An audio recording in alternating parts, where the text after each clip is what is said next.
Bismillahirrahmanirrahim. Assalamualaikum warahmatullahi wabarakatuh. Waalaikumsalam warahmatullahi wabarakatuh. Hello everyone. How are you today? I hope we are all in good health. Okay, before we start our presentation today, let me introduce myself. My name is Kopi Paindara Sinaga as moderator.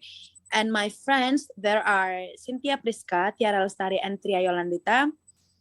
So today's presentation is about background analysis and problem formulas on the essay. Okay, for the first speaker is Cynthia Priska. Okay, the time is yours. Oke, thank you Kopipa. Baiklah, saya di sini akan menjelaskan tentang latar belakang dalam penelitian. Bagaimana sih latar belakang dalam penelitian? Nah, latar belakang itu dibuat berdasarkan hal-hal yang menarik dan terbaru. Penelitian yang sudah pernah dilakukan sebelumnya, sehingga meyakinkan bahwa penelitian yang kita buat dapat dijadikan sebagai rujukan pengembangan dan perluasan pengetahuan pada topik yang akan kita teliti atau yang sedang kita teliti. Mapping. Penelitian kita dibentuk dengan cara menguraikan bagian-bagian penelitian dengan membandingkannya terhadap penelitian terdahulu sehingga terlihat perbedaannya. Pemilihan lokasi penelitian. Penetapan penelitian. Pada bagian ini, menegaskan kembali berdasarkan uraian latar belakang dari bagian pertama sampai keempat. Nah, dalam penelitian terdapat dua metode penelitian, yaitu metode penelitian kualitatif dan kuantitatif. Latar belakang dari metode penelitian kuantitatif dan kualitatif pun juga berbeda. Di sini saya akan menjelaskan tentang latar belakang masalah dalam metode penelitian kuantitatif. Yang pertama, latar belakang itu berisi fakta yang akan dijadikan fokus sebagai masalah, bukan berdasarkan perasaan, opini, dan harus dapat dibuktikan melalui fakta dan data. Yang kedua, menggunakan pola pikir deduktif, yang berarti menjelaskan dari hal-hal yang umum terlebih dahulu, kemudian ke hal-hal yang khusus. Diibaratkan seperti berbentuk piramida terbalik. Di dalam latar belakang masalah harus terdapat jawaban dari pertanyaan atau alasan yang rasional mengapa penelitian ini dapat dilakukan dan seberapa penting penelitian ini. Kemudian hal-hal tersebut di dalam latar belakang masalah. Nah, di sini ada contoh latar belakang pada skripsi dengan judul The Effect of Applying Project-Based Learning on the Students' Creative Thinking Skills in Writing Narrative Text. Setelah kami analisis, menurut analisis kami mengenai latar belakang masalah kuantitatif pada skripsi ini dapat disimpulkan sebagai berikut. Latar belakang masalah kuantitatif membahas sesuatu dari hal yang umum ke hal yang khusus.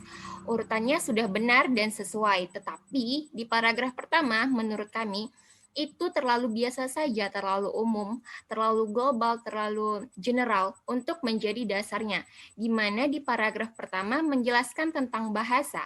Seharusnya peneliti bisa mencari hal lain yang dijadikan topik di paragraf pertama yang tetap sesuai dengan topik yang akan diteliti. Misalnya, isu terbaru dari topik yang bersangkutan. Isu-isu itu bisa berasal dari isu dunia maupun isu nasional. Untuk paragraf setelahnya sampai paragraf akhir sudah sesuai dengan urutannya. Dari menjelaskan variabel terkait dan di paragraf akhir menjelaskan tujuan penelitian tersebut. Oke, selanjutnya akan dijelaskan oleh Tiara. Saya akan menjelaskan latar belakang dalam konteks penelitian yang menggunakan metode kualitatif, yaitu dengan cara membahas hal-hal khusus yang ada dalam penelitian, kemudian membahas hal-hal yang umum.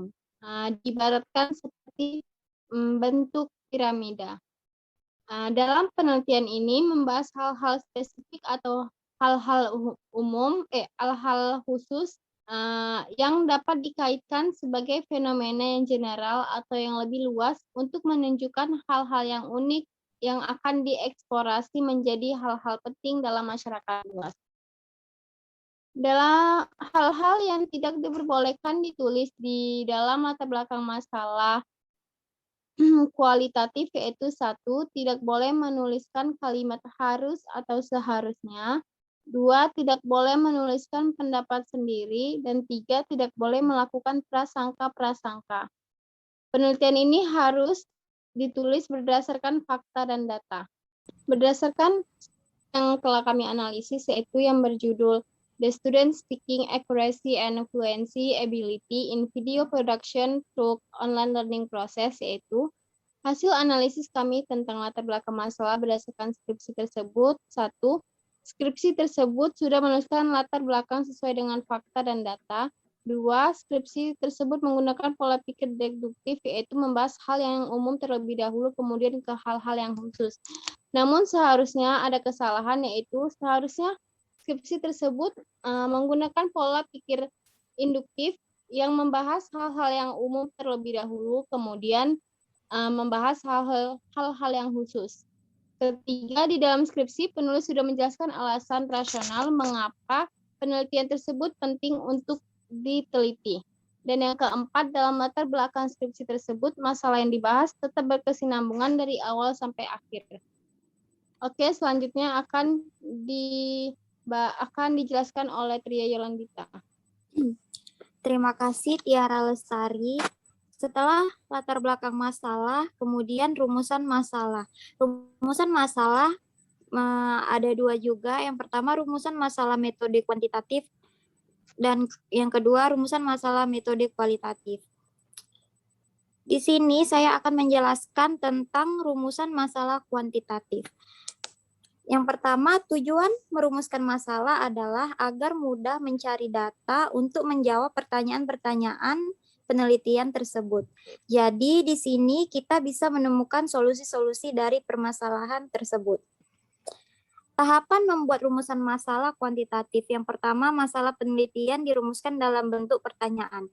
Yang kedua, gunakan kalimat yang jelas dengan menggunakan kaidah-kaidah yang berlaku seperti SPO atau SPOK. Ketiga, harus tergambar adanya data. Keempat, rumusan masalah harus menjadi dasar hipotesis masalah penelitian. Dan yang kelima, masalah harus menjadi dasar bagi judul penelitian. Dalam rumusan masalah biasanya ditandai dengan pertanyaan penelitian. Beberapa hal yang perlu diperhatikan dalam rumusan masalah diantaranya, yang pertama, rumusan penelitian ditulis secara singkat dan bermakna. Yang kedua, rumusan masalah dituangkan dalam kalimat tanya. Yang ketiga, rumusan masalah ditulis secara jelas dan konkret menggunakan kalimat 5W tambah 1H. Yang keempat, masalah dirumuskan secara operasional. Yang kelima, rumusan masalah hendaknya mampu memberi petunjuk dan memungkinkan dalam pengumpulan data di lapangan dan menjawab pertanyaan-pertanyaan yang terkandung dalam masalah penelitian. Dan yang terakhir, rumusan masalah harus dibatasi ruang lingkupnya. Berdasarkan hasil penelitian kami pada skripsi yang menggunakan metode kuantitatif, menurut analisis kami mengenai rumusan masalah kuantitatif pada skripsi tersebut sebagai berikut. Rumusan masalah kuantitatif pada skripsi memiliki beberapa kesalahan, yaitu penulis tidak merumuskan masalah secara terpecah, seperti hanya memindahkan judul ke dalam bentuk pertanyaan, sehingga tujuan dari rumusan masalah tersebut tidak tercapai. Misalnya, ketika mahasiswa sudah menemukan masalah penelitiannya atau sudah membuat suatu masalahnya yang besar, maka agar mempermudah memecahkan masalah tersebut, dari masalah yang satu itu rumuskanlah menjadi 3 bagian misalnya. Kemudian di dalam rumusan masalah pada skripsi tersebut tidak menggunakan kalimat secara jelas seperti menggunakan pertanyaan 5W tambah 1H. Seharusnya penulis membuat pertanyaan menggunakan bahasa atau kalimat yang jelas dengan mengikuti kaidah-kaidah yang berlaku. Selebihnya rumusan masalah sudah menjadikan judul sebagai dasar penelitian dari masalah. Selanjutnya akan dilanjutkan oleh Kopipa Indah. Terima kasih Tria Yolandita. Baik, rumusan masalah penelitian kualitatif. Berbeda dengan penelitian kuantitatif, pertanyaan penelitian pada penelitian kualitatif tidak dalam bentuk hipotesis. Pertanyaan penelitian pada penelitian kualitatif lebih kepada menggali secara mendalam kebenaran teks yang didapatkan. dapat disimpulkan bahwa pertanyaan penelitian pada pendekatan kualitatif kata kuncinya adalah bagaimana. Jawaban dari pertanyaan bagaimana tadi hanya dapat diperoleh dengan cara mencari tahu secara langsung ke lapangan, yaitu dengan cara melakukan wawancara mendalam dan pengamatan lapangan. Wawancara mendalam inilah yang akan menjadi kebenaran peneliti selanjutnya.